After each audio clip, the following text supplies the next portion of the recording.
But based on the fact that we need restoration as a country in the shortest possible time, the government of Jamaica has agreed to loan the JPS $150 million United States dollars on the basis. You've mentioned that today the government is not yet aware of the interest rate. You can't lend money without that very important element being known.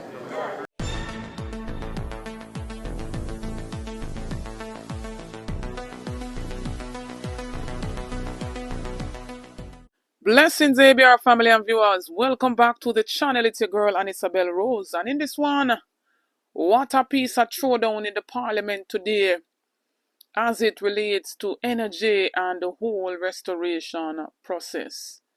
To the point where the government loaned JPS $150 million US to speed up the restoration process.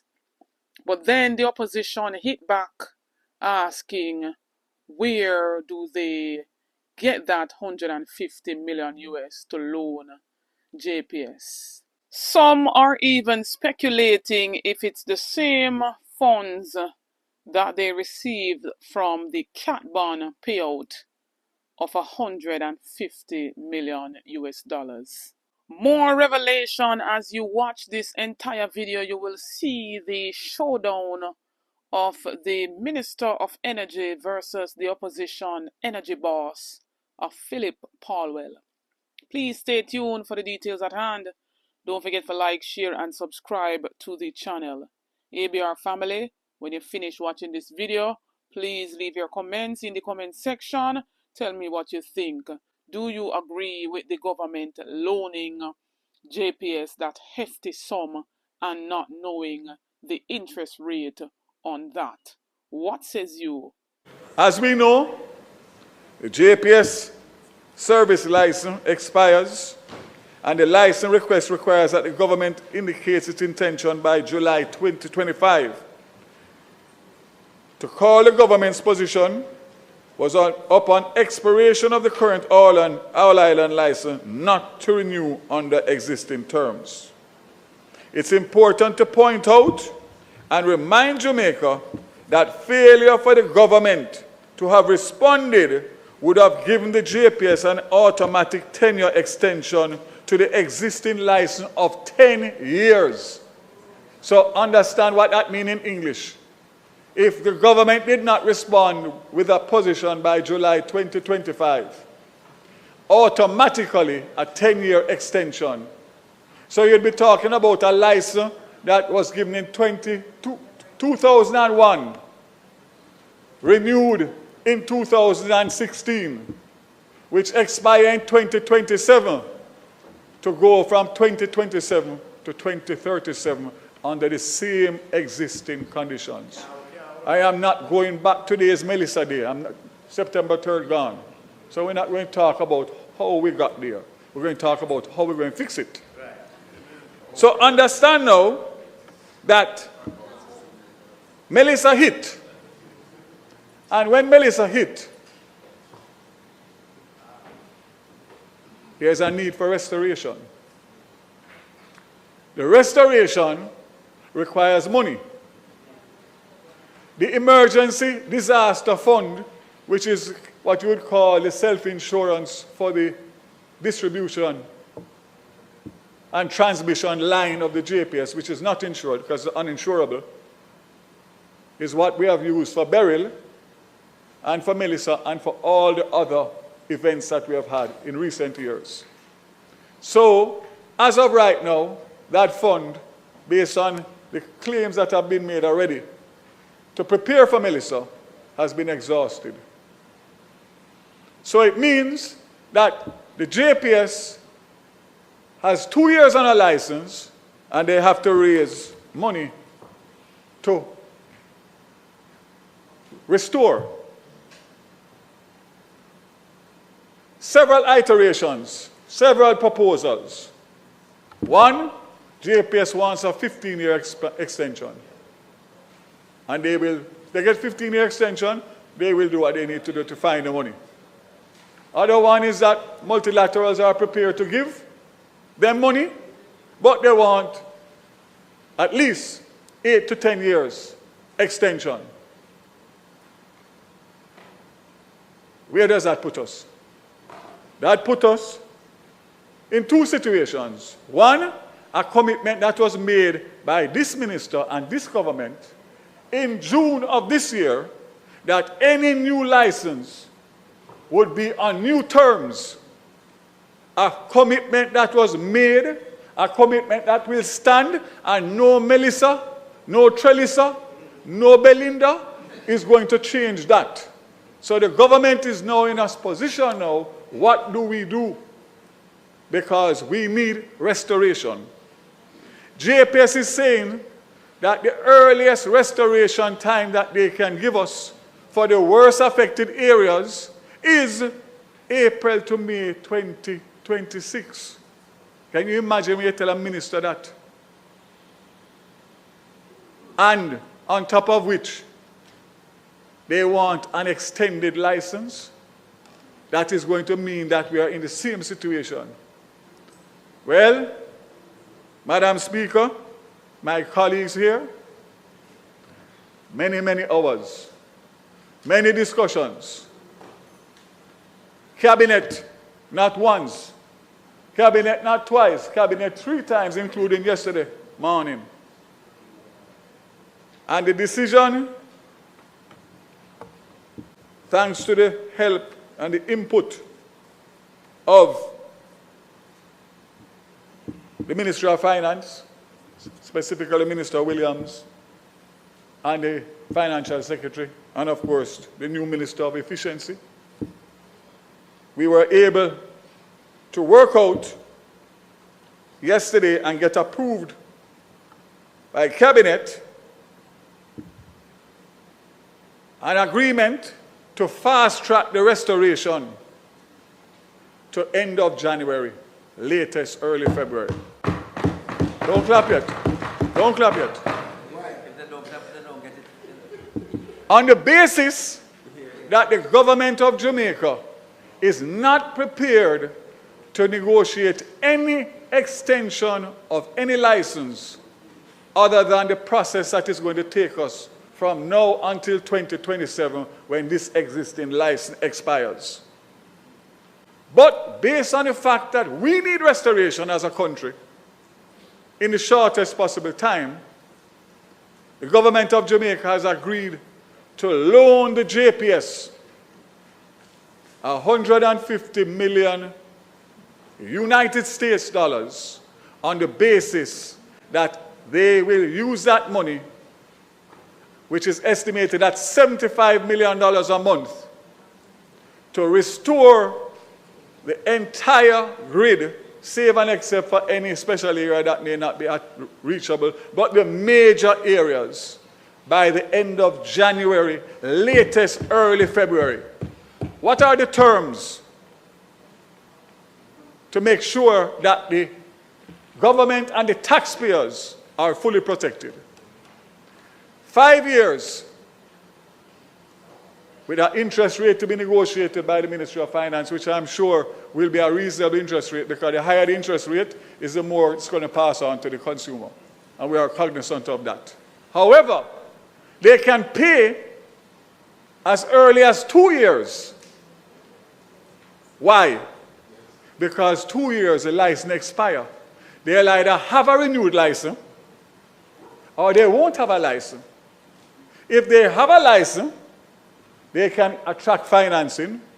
And if they don't have a license, the government has already indicated to them, based on our July 2025 letter, that we are prepared to acquire the assets of the Jamaica Public Service, which means that our money is protected fully. So there is no risk to the Jamaican government or the taxpayers. What we have done is skillfully separated a negotiation of a loan and untied from all of these proposals of extensions. I want to point out to you very carefully. Any negotiation that involved the license or amendment of license would retard the period of time when we need to get the money. We need to get the money to them or give them a commitment by tomorrow morning after we announce this today, because the cabinet decision is out. And they have committed that they will have 300 linesmen. They now have 170, all in white truck. And big thick man, you see. That's 170. But those 170 are trying to get back the biggest areas of production for the government, Montego Bay. So all the other areas in my friends and colleagues, hard-hit parishes, are not getting the attention that they would get. And it's not because of anything other than what has to happen in order to get the country up and running. Can you imagine, members, in 2 weeks' time, 300 more linesmen with equipment, same trucks you see and same everything you see, having 500 linesmen additional to what JPS has as their normal crew, spread across Jamaica. The commitment that I'm making to you here, that JPS has committed to me, that they can have those trucks and men here by the second week of December, and that by Christmas morning, Grand Market night, they are committing, especially in the hardest hit areas, to bring back light at the most strategic locations where those that are still affected can come down into and do all that they need to do, even if it is that they don't have light 5 miles up in the hill. Minister, because this is a backdrop, I just want to spend 2 minutes in reminding the country of the position that we have maintained on this side.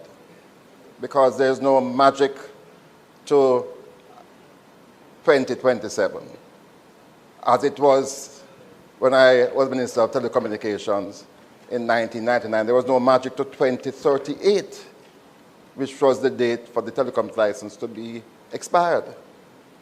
And that, as a minister, fervent on getting justice, yes, fervent on seeing changes, one doesn't have to wait until 2027. No. Indeed, that JPS license was amended in 2008 by a JLP government and by me in 2016. And what we have been saying from 2023, don't wait until time runs out to adjust the license. Do it now. In fact, do it when you have leverage. So in my sectoral presentation in 2023, I mentioned certain changes that could have been negotiated then. In 2024, I repeated that. And in 2025, again, I came here and repeated what are some of the important critical changes that we need to effect before we get to July 2025, which was 2 years before July 2027. And so we waited and wasted time. Yes. And to date, a letter was sent to JPS, and I really want to see the content of that letter, because their interpretation is that the minister threatened them. And as a result of their interpretation, it's all over the place. That's what they tell all over the place. And the minister is also aware that one of the partners is seeking to exit the partnership. So it is very important, especially as we are now providing a loan to the company, a large loan, which we'll get into. The Minister of Finance isn't here, but normally in these matters, you would expect that the Minister of Finance, $150 million US is a lot of money. It's a lot of money. And so Minister, there are some questions. Firstly, You've mentioned that today the government is not yet aware of the interest rate. You can't lend money without that very important element being known. So let us know what that interest rate is.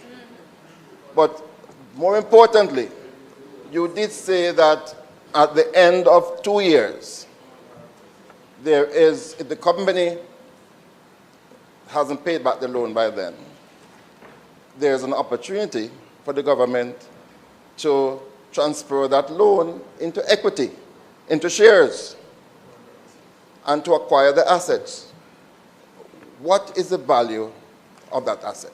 Is the value of the asset done at today's date? So at the time when you're taking the risk, is the value going to be when you've added 150 million, enhance the value? At what point have you done that valuation? That I think is fundamental to this Parliament accepting this as a way forward.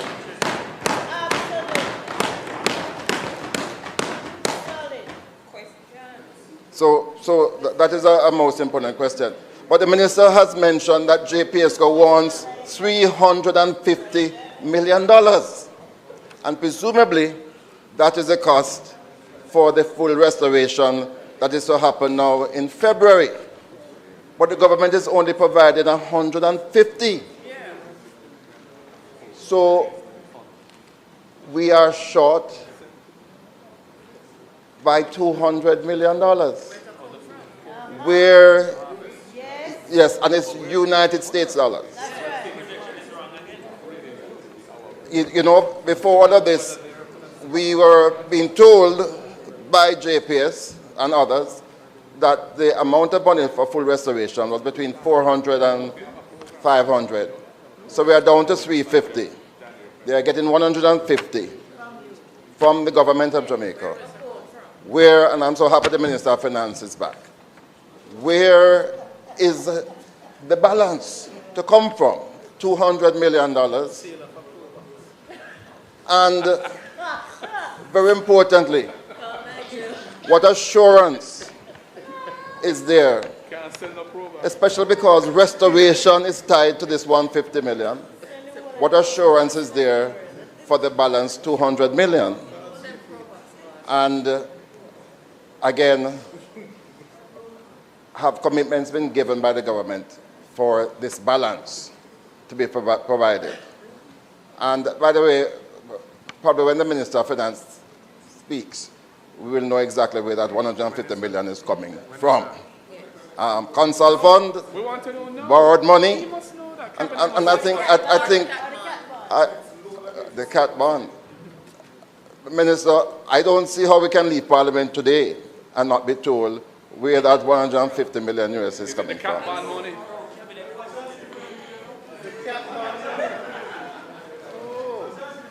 But Minister, earlier, earlier, Minister,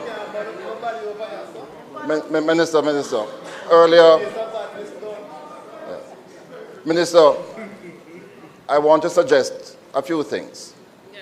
I think you.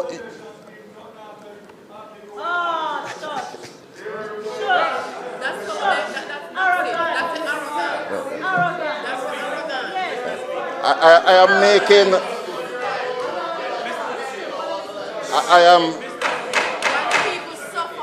I am making the submission mindful of the precarious state of our country and the desire to ensure that we are stronger after all of this.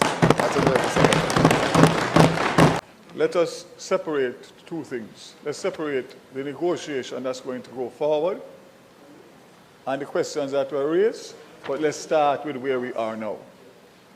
This is the first opportunity that the Anju Oates-led administration has had to start from scratch and negotiate a new license, electricity license, on behalf of the people of Jamaica. So don't tell me about 2001 and 2000. This is the first time that this has happened.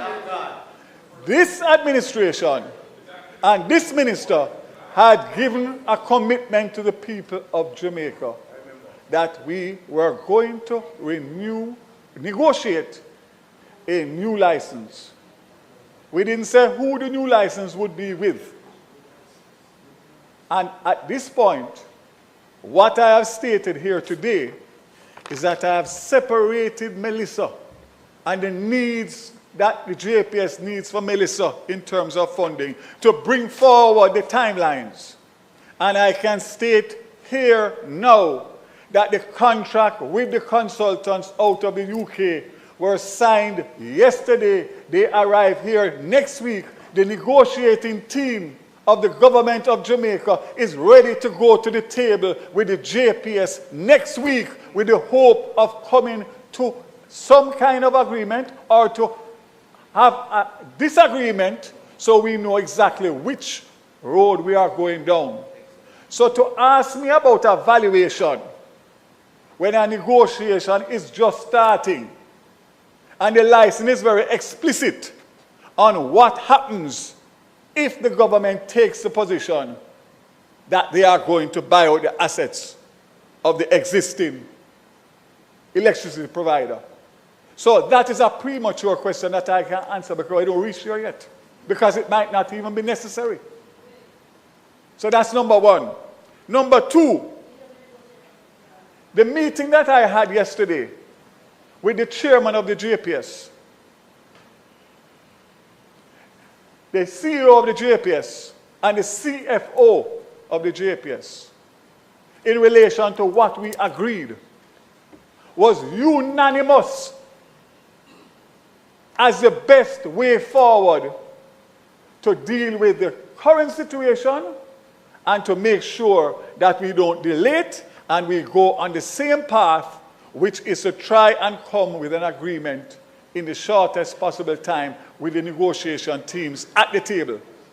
Any attempt to rush a negotiation because you are responding to Melissa would be irresponsible, and it would only delay the process of restoration, because that can't happen in a day, a week, a month, or 2 months, or 6 months. 2 years in itself is a stretch. But my commitment on behalf of this government is that we are going to go to the table and we are going to try, and based on the meeting that we had yesterday, and the fact that they know already the fundamental changes that we want, that we will have a path that will either take us to consensus or we move to the next point, which is options. The government is still in control of this negotiation and has the leverage because we are the one who have to issue the license whenever that time comes. So I want to make Jamaica assured that Melissa has not shifted that when, if it was negotiated differently, it could have easily given the government less leverage based on the circumstances.